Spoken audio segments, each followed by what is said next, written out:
Hallo julle, ek is Hendrik Weingart. Wag, dat ek my bril opsit. My nuwe bril. En ek het besluit ek wil van vandag is Maandag, elke Maandag probeer om 'n video op te neem wat handel oor die inhoud van die week se uitgawe van Mondstuk Media. Teen die tyd weet julle nou al dat ek die stigter daarvan is en ook die hoof van inhoud.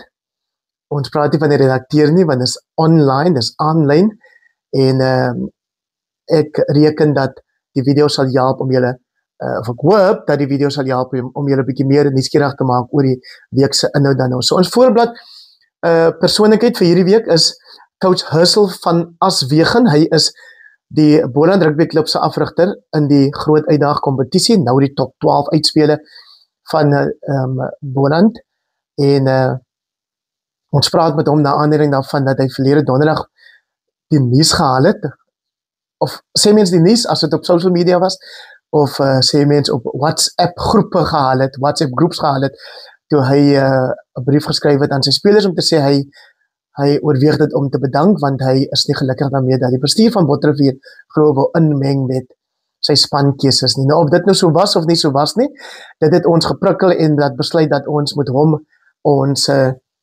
nuusmaker van die week maak. Julle weet dalk teen die tyd ook dat hy word die rassie van die Boland, die rassie Erasmus van die Boland genoem, en hy sê ook dan nou in die onderhoud met Mondstuk Media, hy was nog altyd bietjie van 'n maverick gewees. Met ander woorde, hy doen goed onkonvensioneel, hy doen dit soos rassie Erasmus op maniere wat ander afrigters en ook bestuure, rugbybase en rugby toeskouers en spelers natuurlik almal verwar soms, soos in die geval met Hussel het hy by Caledon verlede jaar begin, sê hy, toe hy 3 hakkers in sy span, of was dit nou by Botterrivier, op 'n call 3 hakkers ingesluit het in sy span, want hy wou die een hakker dink ek as 'n vleuel inspan. Julle moet die storie lees, dan sal julle presies die detail uitvind, so www.mondstuk.co.za, dis waar julle die publikasie sal kry. Dis gratis, dit verskyn elke Maandag. Ons probeer dit so vroeg as moontlik in die oggend gereed hê vir julle. En dan is daar ook 'n politieke storie, want ons gaan nogals groter oor die politiek, daarom het ons ook nou 'n nuwe kategorie geskep wat ons spesifiek noem politiek en politici. En in die geval het ons 'n lekker storie daar, ons noem dit sommer 'n Mackenzie Mokajava. Nou julle wat koffie drink sal weet, Mokajava is 'n blend, baie gewilde blend, en hier gaan dit nou oor Guyton Mackenzie en Angus Mackenzie wat mekaar bietjie in die hare vlieg. Hulle albei dra hulle hare nogal kort, en ek dink Guyton se is gewoonlik so kaal soos myne. Angus Mackenzie is 'n DA-raadslid in die stad Kaapstad. Wontheuwel is sy wijk, of sy kiesafdeling, en hulle het in Januarie saam gaan rugby kyk. Ek sou cricket gaan kyk, ekskuus tog, op Nieuweland. Saam met hulle ook was meneer Ricardo Mackenzie, maar sy Mackenzie spel die M-I-C-K, terwyl Guyton en Angus se M-C-K verskoon my is. En die foto toe nou, ek weet nie wat iewers verskyn het nie, maar toe Angus nou hierdie week, verlede week liewer, 'n foto plaas van Guyton Mackenzie en Kenny Koneni saam met iemand wat betrek word by korrupsie, toe plaas Guyton hierdie foto van hulle drie saam en sê, ja, sien jy, hulle vra vir foto's wanneer ons alleen is en wanneer hulle nie dophou nie, en dan plaas hulle nou sulke plasings soos wat Angus dan nou gedoen het. En dan 'n storie wat my persoonlik diep bekommer, kom hier uit die Theewaterskloof munisipaliteit uit. Dit is ook waar ek woon, hier op Caledon, en die hoofkantoor van die munisipaliteit is hier op Caledon. Daar word, soos wat ek nou hier praat, gereed gemaak vir 'n spesiale raadsvergadering. Weet julle waaroor dit gaan? Oor een item. En dit is die verwydering van die munisipale bestuurder.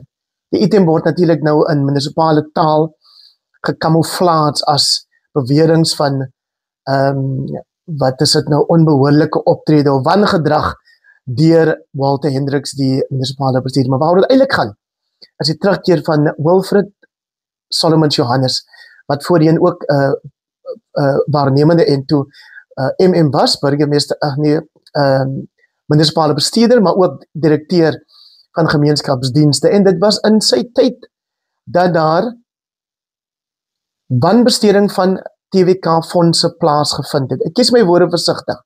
Ek sê nie hy het gesteel nie. Ek sê nie hy het homself verryk nie en dit is ook nie die bewering teen hom nie.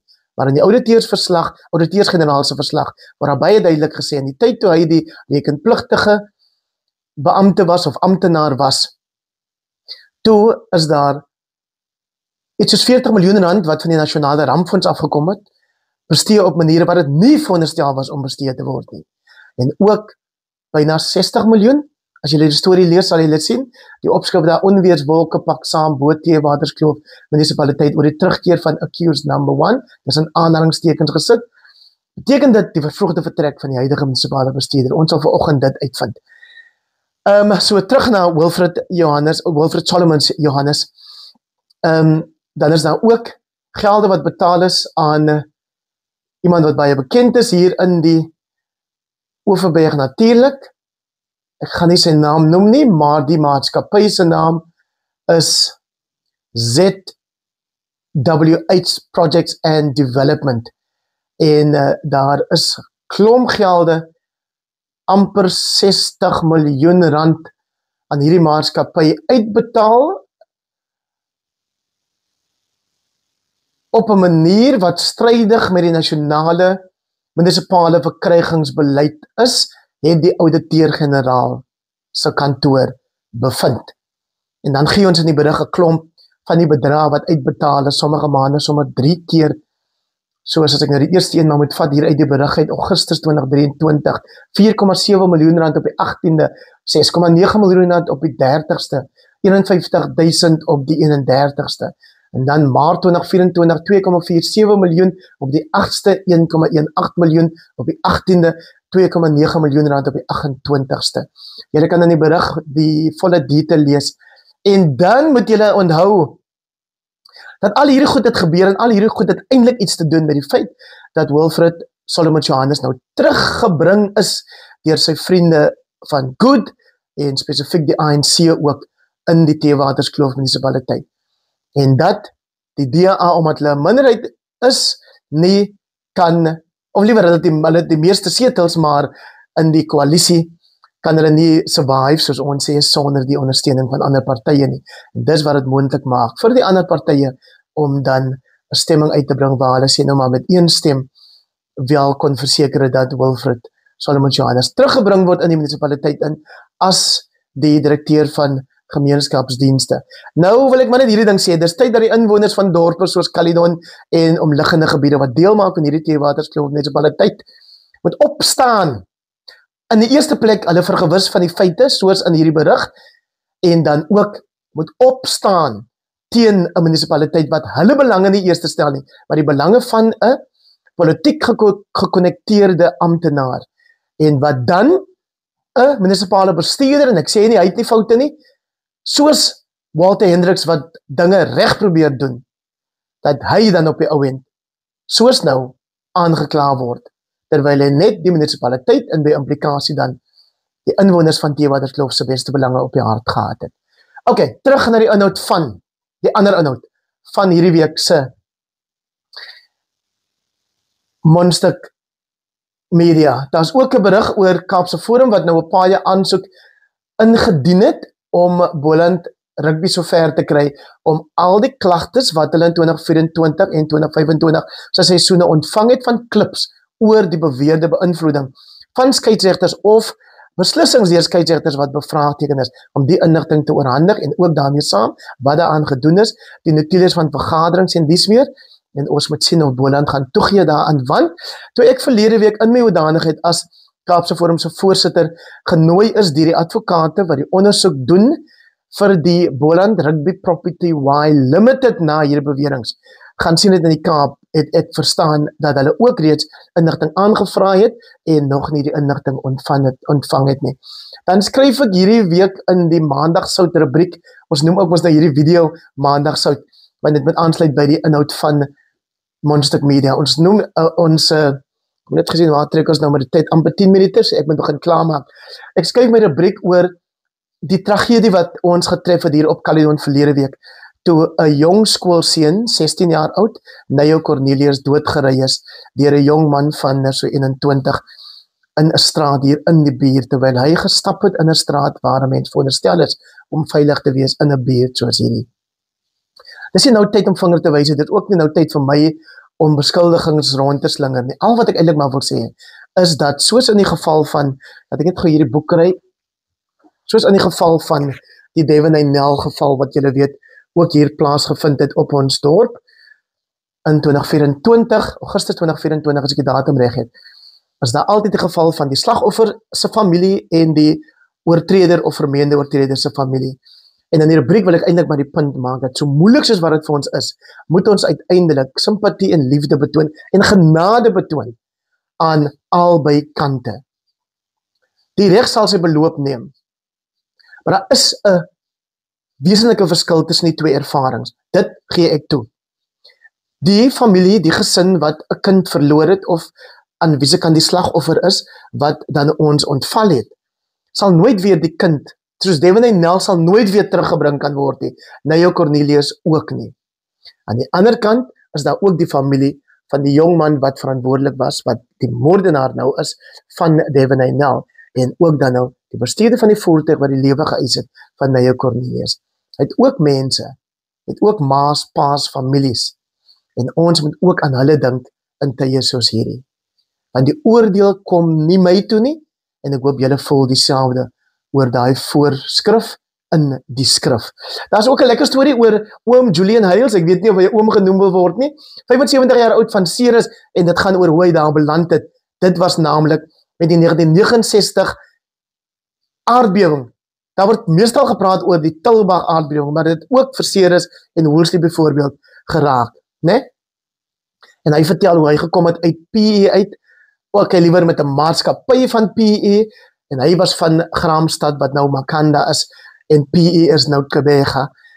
So hy het gekom om saam met sy maatskappy te kom help om houthuise te bou vir die slagoffers van die aardbewing. Wat is dit nou? 60 jaar omtrent? Om presies te wees, 56 jaar gelede was dit in September, en oom Julian Hales was een van die werkers, en toe het hy kom help om 'n bietjie van die herstelwerk daar te doen. Maar eintlik is daar fynskrif in hierdie artikel, wat julle gaan raak lees, en dis hoe hy as 'n gemeenskapsaktivis vandag, en sedert daai dae, begin werk het om die, aan die een kant, breingemeenskap op te bou, en aan die ander kant, om te probeer help dat menseverhoudinge, die tussen wit en bruin, herstel word, soos wat die skade na die aardbewing herstel moes word. Hierdie een nog laastens, dat is mos nou 'n debat wat ons begin het so 3 weke terug, toe Dr. Charles Vlaandorp, VGK dominee, in Makassar geskryf het oor die bruin jeug, en hoe dat hy reken, ek weet ek veralgemeen en ek verkort dit, maar hoe hy meen, dis omdat hulle niks weet van hulle geskiedenis nie, dat ons al hierdie sosiale eeu wil sien. Teen swangerskappe, dwelmmisbruik, drankmisbruik en dies meer. Dan, die week daarna, verlede week het Selwyn Hein, wat 'n opvoeder is, daar van Rosenwil se wêreld, het hy geskryf en gesê, dit alleen is nie genoeg nie, ja, ons moet die kinders leer oor die geskiedenis, maar ons moet ook vir hulle die belangrikheid onderstreep, om 'n plan te hê, 'n toekomsplan.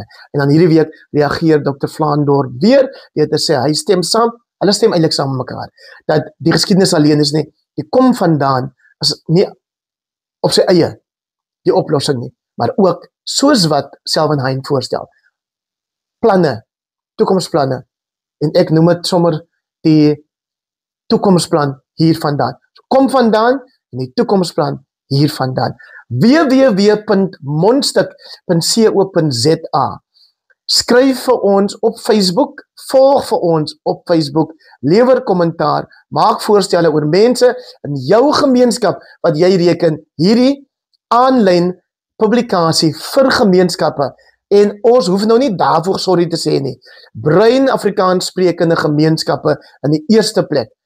Die is die gemeenskappe wat ons wil bereik met Mondstuk Media. Maar nuus kan nie in 'n kokon floreer nie. Nuus moet juis, of op 'n eiland nie, nuus moet juis versprei word, sodat ons ander gemeenskappe, of mense in ons gemeenskappe, wat nie ingelig is nie, ook kan help om te verstaan wat aangaan. Maandagsout is die rubriek wat ek skryf vir Mondstuk Media, om te help, dat ons kan sin maak van dit wat saak maak.